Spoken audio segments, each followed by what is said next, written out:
हमने देखा अभी एंगुलर मोमेंटम, कोई भी इलेक्ट्रॉन स्टेशनरी,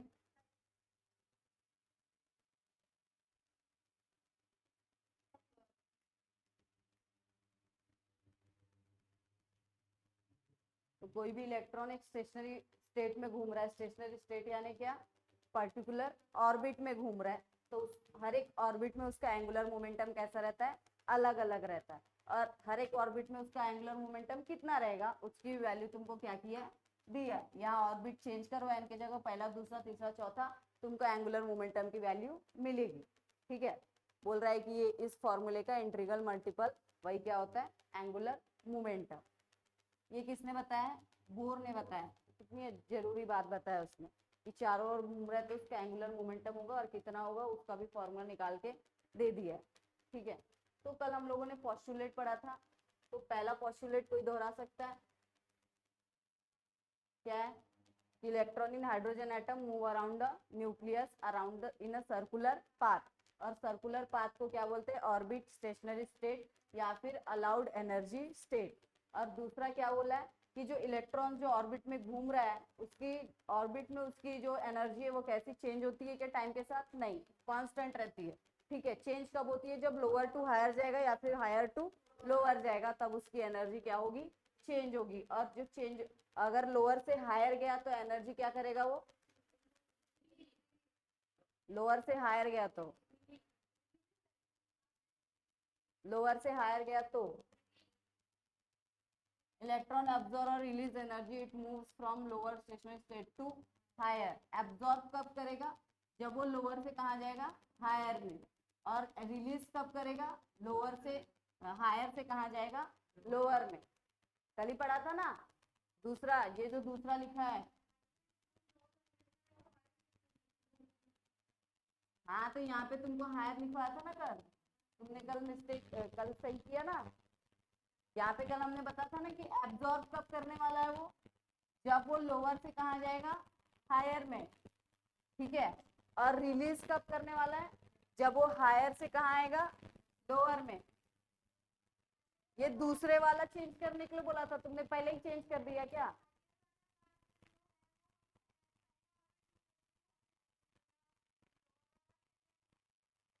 पहला वाला जो ऑर्बिट रहता है उसकी एनर्जी कम रहती है, दूसरे वाले की उससे ज्यादा, तीसरे वाले की उससे ज्यादा, चौथे वाले की उससे ज्यादा, हायर वाला बाद वाले, जिसकी ज्यादा ज्यादा उसकी एनर्जी हायर है, और जो अंदर अंदर रहेगा उसकी एनर्जी कैसी रहेगी, कम कम रहेगी।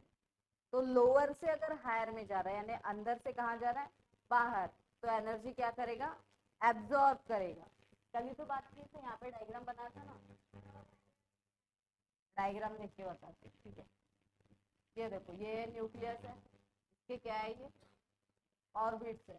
ठीक है, समझो ये पहले शेल में यानी इसकी एनर्जी लोअर है, दूसरे शेल की एनर्जी पहले से ज्यादा है, तीसरे शेल की एनर्जी दूसरे से ज्यादा है, और चौथे शेल की एनर्जी उससे ज्यादा है। यानी अंदर वाले की एनर्जी कम है और बाहर वाले की एनर्जी कैसी होती जा रही है, बढ़ते जा रही है। अंदर वाला एनर्जी कम और बाहर वाली एनर्जी ज्यादा। ठीक है, ऑर्बिट छोटा है, एनर्जी भी कैसी होगी, छोटी। तो बोल रहा है जब लोअर एनर्जी से कहा जा रहा है, हायर में, तो एनर्जी एब्जॉर्ब कर रहा है, और अगर समझो हायर से कहाँ आ रहा है, लोअर में, तो एनर्जी क्या कर रहा है, रिलीज कर रहा है। ठीक है, समझे ये, और रिलीज करेगा, जो एनर्जी भी रिलीज करेगा in the form of radiation के फॉर्म में क्या करेगा, रिलीज करेगा, या फिर एनर्जी लेगा तो कौन से फॉर्म में लेगा, रेडिएशन के फॉर्म में लेगा। और ये जो भी एनर्जी रिलीज करेगा वो कंटिन्यूअस मैनर में होगा क्या, एनर्जी के अंदर जो चेंज होगा वो कंटिन्यूअस मैनर में नहीं होगा, ये बोल रहा है वो।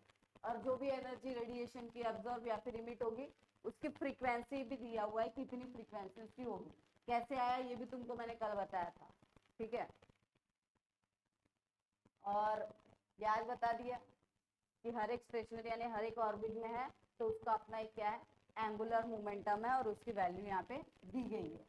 ऑर्बिट का नंबर चेंज करते जाओ तुमको एंगुलर मोमेंटम क्या होते जाएगा, मिलते जाएगा।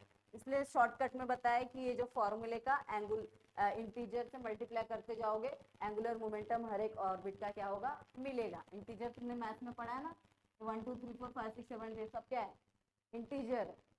ठीक है, आगे रिजल्ट क्या निकला इसके बोर्स थ्योरी का, देखो तो सबसे पहला रिजल्ट क्या निकला है, देखो स्टेशनरी स्टेट यानी orbit of electron R number, जो भी जिस भी ऑर्बिट में इलेक्ट्रॉन घूम रहे हैं उनके नंबर बताए कि 1 2 3 4 एंड सो ऑन, कितने भी होंगे पता नहीं, ठीक है। ऑर्बिट्स के नंबर मिल गए इसकी थ्योरी के हिसाब से, ठीक है। This integer are known as principal quantum number, यहाँ पे जो इंटीजर दिख रहे हैं इनको ही क्या कहते हैं, प्रिंसिपल क्वांटम नंबर। जो नंबर ऑफ शेल दिखाते हैं इनको हम क्या बोल रहे हैं, प्रिंसिपल क्वांटम नंबर, ठीक है। उसके बाद बता रहे हैं कि हर एक जो भी स्टेशनरी स्टेट है यानी ऑर्बिट है उनका रेडियस दिया हुआ है, गोला है तो उसका कुछ ना कुछ रेडियस होगा, है ये न्यूक्लियस, और इसके चारों ओर क्या है, ऑर्बिट है जिसको स्टेशनरी स्टेट बोल रहा है, और हर एक स्टेशनरी स्टेट का क्या बताया उसने, रेडियस बताया, उसका जनरल फॉर्मूला बताया, ये जनरल फॉर्मूला N2A0, ठीक है। तो AO की वैल्यू भी दिया है इसमें, AO का मतलब कितना होता है 52.9 पिकोमीटर, ठीक है। आगे बोल रहा है thus the radius of first nucleus called Bohr's radius is 52.9 pm। N की वैल्यू तुम चेंज करते जाओ तुमको हर एक ऑर्बिट का क्या मिलने वाला है, रेडियस। जैसे ये रेडियस का फॉर्मूला है, यहाँ लिखा है एन इंटू ए ओ, ठीक है। एन का मतलब क्या है तुमको अभी बताया, एन का मतलब क्या है 1 2 3 4 यानी वही ऑर्बिट का नंबर। अगर तुमको पहले ऑर्बिट का रेडियस चाहिए तो एन की जगह क्या लिखोगे तुम 1, और एओ की वैल्यू ऑलरेडी दी है कितनी है 52.9, यानी पहले ऑर्बिट का रेडियस कितना हुआ, वही बोल रहा है देखो, the radius of first stationery state यानी ऑर्बिट कॉल्ड बोर्स रेडियस, उसको ही क्या बोलते हैं, बोर रेडियस। पहले ऑर्बिट का जो नाम है वो क्या है, पहले ऑर्बिट के रेडियस का नाम क्या है, बोर रेडियस, और उसकी वैल्यू कितनी है 52.9। आगे बोल रहा है the energy of electron in its stationery state is given by, और हर एक इलेक्ट्रॉन की, हर एक ऑर्बिट में जो इलेक्ट्रॉन्स की एनर्जी होंगी उसके लिए भी फॉर्मूला दिया हुआ है, जनरल फॉर्मूला देखो आर एच, कल ही बताया था आर एच का मतलब क्या होता है, ठीक है, रेडबर्ग कांस्टेंट, और उसकी वैल्यू कल तुमने देखी थी अपॉन 1 अपॉन एन स्क्वायर, यानी हर एक ऑर्बिट में जो भी एनर्जी है उसकी वैल्यू कितनी होगी वो भी उसने क्या किया है, दिया है। एन के जगह तुम ऑर्बिट चेंज करते जाओ, हर एक ऑर्बिट के तुमको क्या मिलेगी, एनर्जी मिलेगी। जैसे कल इसकी वैल्यू तुमको पता है कितनी थी, देखो आर एच की वैल्यू कितनी है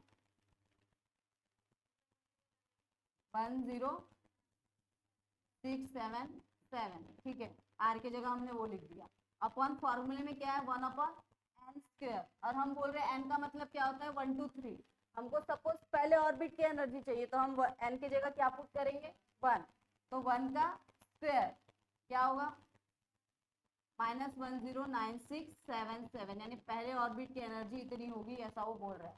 दूसरे ऑर्बिट की चाहिए तो एन की जगह क्या पुट करोगे, तीसरे ऑर्बिट की चाहिए तो एन की जगह क्या पुट करोगे, यानी हर एक ऑर्बिट में इलेक्ट्रॉन रहेगा तो उसकी एनर्जी कितनी होगी, उस हर एक ऑर्बिट की एनर्जी की उसने क्या बताया है, फॉर्मूले बताया। तो देखो कितना डिटेल में गया है वो, एक तो पहले एटम के ऊपर गया है, फिर उसके ऑर्बिट के बारे में बताया, फिर उसका ऑर्बिट के अंदर रेडियस की वैल्यू कितनी होगी, सोचो एटम के रेडियस के तक पहुंच गया ये, एटम का रेडियस, वो भी पूरा बड़ा वाला क्या नहीं, हर एक ऑर्बिट से कितना रेडियस होगा वो भी गिन लिया, पहले ऑर्बिट से कितना होगा, दूसरे से कितना होगा, तीसरे से रेडियस कितना होगा, ठीक है। और उसके बाद वो उससे भी नहीं रहा गया तो बताया कि हर एक ऑर्बिट में उसकी एनर्जी कितनी होगी, पहले इसमें कितनी, दूसरे इसमें कितनी, तीसरे इसमें कितनी, जितने इसमें जो भी है, ठीक है। वो भी उसने क्या किया है, निकाल के दिया, हमको फॉर्मूले लर्न करने में जान पे आ रही है ना, उसने निकाल के दे दिया।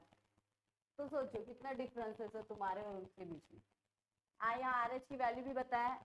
अब देखो उसके पहले जब आर एच की वैल्यू तुमने पढ़ी थी वो सेंटीमीटर इनवर्स में थी, ये जूल में दिया है, ठीक है, जूल में इसकी वैल्यू ये है, और सेंटीमीटर इनवर्स में क्या है 109277, ठीक है।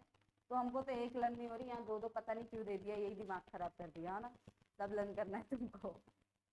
आगे बोल रहा है देखो the lowest energy state is called ground state, जैसे जो सबसे लोअर एनर्जी होगी, फॉर एग्जांपल न्यूक्लियस है और इसकी सबसे लोअर एनर्जी कौन सी है ये, इसको हम क्या बोलेंगे ग्राउंड स्टेट, क्या बोलेंगे, बाकी सब क्या होंगे एक्साइटेड स्टेट, ग्राउंड स्टेट से कहा जाएगा एक्साइटेड स्टेट, हायर स्टेट में, तो लोअर एनर्जी यानी जिसकी एनर्जी बहुत ज्यादा लो होती है उस ऑर्बिट को क्या बोलते हैं, ग्राउंड स्टेट। ठीक है, और ग्राउंड स्टेट की एनर्जी भी क्या किया उसने, दे दिया। आरएच की वैल्यू पुट किया ना यहाँ पे, और ग्राउंड स्टेट यानी क्या, पहला ऑर्बिट, एन की जगह पहला पुट किया तो ये तो हट गया पूरा ही, आरएच ही बचा, और आरएच की वैल्यू कितनी है, इतनी है, इसलिए ग्राउंड स्टेट की एनर्जी कितनी है। समझ में आ रहा है, समझ में आ रहा है कि पूरा खिचड़ी हो रहा है। इसके पहले हमने आरएच की दूसरी वैल्यू पुट की थी, लेकिन इसने क्या बोला है कि आरएच की वैल्यू किस में पुट किया, इसने जूल में पुट किया। वो बोल रहा है कि जो सबसे लोएस्ट एनर्जी रहती है, ठीक है, उसको हम क्या बोलते हैं, ग्राउंड स्टेट बोलते हैं। और ग्राउंड स्टेट यानी क्या, सबसे पहला ऑर्बिट। अगर हमको सबसे पहले ऑर्बिट की क्या चाहिए, एनर्जी चाहिए, तो हमको एन के जगह क्या करना पड़ेगा, वहां पे 1 पुट करना पड़ेगा। हमने पुट कर दिया, एन के जगह क्या पुट किया, 1। आरएच की वैल्यू ऑलरेडी दे चुका है वो, तो हम आरएच यहाँ लिखते हैं 18 इंटू 10⁻−18, और 1 जैसे का वैसा। यानी ग्राउंड स्टेट की जो भी एनर्जी होगी कितनी है, इतनी है, इतनी जूल एनर्जी है, ऐसा उसने बताया। ठीक है, तो फिलिंग द ब्लैंक्स आ सकता है क्या, write the filling the blanks is the energy of ground state. तुमको सबसे पहले तो ग्राउंड स्टेट यानी क्या वो पता होना चाहिए, है ना। तो जिसकी एनर्जी सबसे ज्यादा लोवेस्ट उसको हम क्या बोलेंगे, ग्राउंड स्टेट। अभी समझा यहाँ तक, समझा। आगे देखो, energy of the stationary state corresponding to n2, यानी उस ऑर्बिट की एनर्जी, कौन से ऑर्बिट की एनर्जी बताया इसने, n2, n is equal to 2 बोल रहा है, यानी कि दूसरे ऑर्बिट की क्या बताया इसने, एनर्जी बताया। फॉर्मूला यही है, क्या है, E1 is equal to -RH/1/n के जगह कौन सा ऑर्बिट है, यहाँ पे 2 है, तो यहाँ पे क्या पुट किया उसने, 2 का स्क्वायर। RH की वैल्यू वही 2.18 इंटू 10⁻−18, यहाँ माइनस 2 का स्क्वायर क्या है 4, तो यहाँ पे क्या आएगा, करो डिवाइड। डिवाइड करने के बाद बताया कि दूसरे स्टेट की एनर्जी ये रही, E2, E1 यानी पहले स्टेट की, कहाँ ये E2 यानी दूसरा, E3 यानी तीसरा, यहाँ E1 नहीं है, यहाँ E1 को हटा दो। ठीक है, E यानी जनरल, कोई भी स्टेट की जो भी एनर्जी रहेंगी उसका जनरल फॉर्मूला दिया हुआ, और बाद में जब तुम 1 2 3 4 पुट करोगे तो हर एक स्टेशनरी स्टेट की तुमको पर्टिकुलर क्या मिलने वाला है, एनर्जी मिलने वाली है। समझा। आगे देखो क्या बोल रहा है, कितनी बड़ी बड़ी चीजें निकाल दिया इसने। एक तो है एक दूसरा, अब जब हम लोग 5वीं 6वीं में थे तो एटम की तो बात ही नहीं होती थी, वहां मैटर की बात होती थी। फिर उसके बाद स्टेट ऑफ मैटर लेके आए, स्टेट ऑफ मैटर के बाद एटम मैटर का क्लासिफिकेशन लेके आए, फिर क्लासिफिकेशन के बाद उसके बाद एटम लेके आए, फिर एटम के बाद एटम का पार्टिकल लेके आए, फिर एटम के पार्टिकल के बाद electron, proton neutron, proton neutron के बाद इलेक्ट्रॉन। अब उसके ऑर्बिट की बात हो रही है, ऑर्बिट के साथ जितनी सारी ऑर्बिट है, अब हर एक की ऑर्बिट की रेडियस की निकाला जा रहा है कि कितना रेडियस है, हर एक ऑर्बिट में इलेक्ट्रॉन्स की एनर्जी कितनी होगी वो भी निकाल के बता दिया। तो सोचो कितने डीप में गए वो लोग, बाल की खाल निकालते ना वाली बात आ गई है यहाँ पे। ठीक है, तो ये बोर ने दिया बेचारे ने, लेकिन इतनी मेहनत की है, लेकिन इसकी भी थ्योरी थोड़ी क्या होगी, ये थोड़ी फेल होगी। उसने बस हाइड्रोजन के बारे में सही से बताया और कोई एटम के बारे में बताया नहीं। ठीक है, इसलिए इसकी एनर्जी, इसकी जो भी थ्योरी है वो क्या होगी, फेल होगी। यानी इतना दिमाग लगाने के बावजूद क्या हो गया, ये फेल। अब तुम बोलते हो हमने पेपर दिया लेकिन मार्क्स कम क्यों आ गए, क्या है भाई। आगे देखो क्या बोल रहा है, Bohr theory can be applied to hydrogen like species. बोल रहा है कि बोर की जो थ्योरी है हाइड्रोजन के ऊपर अप्लाई होती है, और हाइड्रोजन जैसे जो भी स्पीसीज होंगे उनके ऊपर क्या होगी, अप्लाई होगी। जैसे हीलियम, हीलियम में कितने इलेक्ट्रॉन्स है, 2, एक वो दे रहा है यानी He+ आ जा रहा है। ठीक है, वैसे देते नहीं है लेकिन यहाँ बोल रहे हैं। ठीक है, He+ यानी कितने इलेक्ट्रॉन्स होंगे, सिर्फ और सिर्फ एक, यानी वो किसके जैसा हो गया, हाइड्रोजन जैसा हो गया। तो इसका एटम और हाइड्रोजन का जो भी स्ट्रक्चर होगा वो कैसा होगा, सेम होगा, ऐसा वो बोल रहा है। He+ का और किसका, हाइड्रोजन का। तो बोर की जो थ्योरी हाइड्रोजन के लिए अप्लाई हो रही है वो किसके लिए अप्लाई होगी, He+ के लिए भी अप्लाई होगी। वैसा ही लिथियम में कितने इलेक्ट्रॉन्स है, 3, अगर वो 2 दे रहा है यानी कितने इलेक्ट्रॉन्स बचेंगे, 1 बचेंगे। किसके जैसा बन गया वो, हाइड्रोजन जैसा। तो बोर की जो हाइड्रोजन एटम की थ्योरी है वो भी किसको अप्लाई होगी, Li2+। बी बेरिलियम 4 इलेक्ट्रॉन से 3 दे दे रहा है, 3 प्लस का मतलब क्या है, 3 दे दिया, 3 दे दिया यानी कितने इलेक्ट्रॉन बचेंगे, एक। फिर से किसके जैसा हो गया, हाइड्रोजन जैसा, यानी कि जो भी बोर की थ्योरी है वो इसको भी क्या होगी, अप्लाई होगी। तो बोल रहा है कि बोर की थ्योरी हाइड्रोजन को अप्लाई होती है और साथ ही साथ उसके जैसे जो भी स्पीसीज है उनको भी क्या होगी, अप्लाई होगी। ठीक है,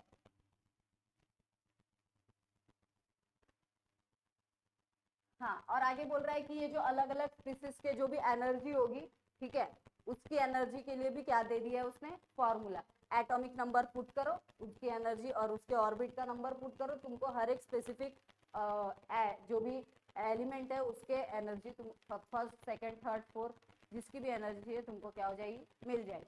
जैसे फॉर एग्जांपल मेरे को हीलियम के बारे में जानना है, ठीक है, जैसे ये हीलियम है, अब वो 2 दे चुका है यानी He प्लस हो चुका है, ठीक है, इसके अंदर भी बहुत सारे ऑर्बिट होंगे, लेकिन उसने एक इलेक्ट्रॉन दे दिया यानी सिर्फ और सिर्फ कितने इलेक्ट्रॉन बचे उसके पास, एक ही बचे। अब मुझे इस पहले ऑर्बिट में जो भी हीलियम का इलेक्ट्रॉन है इस पहले ऑर्बिट का क्या निकालना है, एनर्जी निकालनी।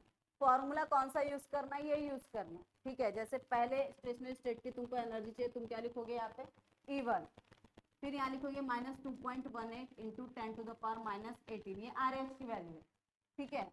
अब ये जो Z है, पहले इसमें 1 लिखा था 1/n², 1 क्यों, क्योंकि हाइड्रोजन का एटॉमिक नंबर क्या था, 1 था, लेकिन हीलियम का एटॉमिक नंबर 1 है क्या, 2, इसीलिए ऊपर में हम 1 लिखेंगे, क्या क्या लिखेंगे वहां, 2 का स्क्वायर, समझे। और n यानी क्या, तो हमको उस एटम की कौन से ऑर्बिट की एनर्जी निकालनी है, पहले ऑर्बिट की निकालनी है, तो n की जगह क्या लिखेंगे हम, 1 का स्क्वायर। समझ में आ रहा है, यानी ऐसे हाइड्रोजन जैसे कोई भी स्पीसीज अगर उनकी तुमको एनर्जी निकालनी है तो तुमको कौन सा फॉर्मूला यूज करना पड़ेगा, ये वाला, सेम टू सेम उसके जैसा है, बस यहाँ पे क्या दिया हुआ है तुमको, Z² यानी एटॉमिक नंबर का स्क्वायर, समझे। हाइड्रोजन के लिए भी वही अप्लाई होगा, जैसे मेरे को हाइड्रोजन के पहले ऑर्बिट का निकालना, तो मैं ये निकालूंगी, E1 लिखूंगी -2.18 इंटू 10⁻−18। अब हाइड्रोजन का एटॉमिक नंबर कितना है, 1, 1 का स्क्वायर क्या होता है, 1 ही होता है, तो यहाँ पे 1 ही आएगा, और n², इसलिए हाइड्रोजन के लिए ऐसी एनर्जी का फॉर्मूला बन गया था, समझे। लेकिन दूसरे एटम की भी जो एटॉमिक नंबर है वो 1 है क्या, इसलिए दूसरे एटम के लिए जैसे हीलियम के लिए यहाँ पे क्या पुट करेंगे हम, 2, 2 का क्या हो जाएगा 4। अगर हीलियम के दूसरे ऑर्बिट की तुमको निकालना है एनर्जी, तो एटॉमिक नंबर तो वही रहेगा, बस ऑर्बिट का नंबर क्या हो जाएगा, चेंज। तीसरे ऑर्बिट की निकालना है तो भी क्या हो जाएगा, चेंज, समझे। अगर तुमको लिथियम का निकालना है तो एटॉमिक नंबर भी चेंज होगा और ये भी चेंज होगा, समझ में आया। तो सोचो हाइड्रोजन जैसे दिखने वाले स्पीशीज का भी इसने क्या निकाल के रख दिया, एनर्जी निकाल के रख दिया, और वो भी पहले ऑर्बिट की निकाला है क्या, हर एक जितनी ऑर्बिट जो ऑर्बिट के इलेक्ट्रॉन्स की तुमको एनर्जी चाहिए, हर एक ऑर्बिट के इलेक्ट्रॉन्स की एनर्जी वो क्या कर सकता है, निकाल सकता है।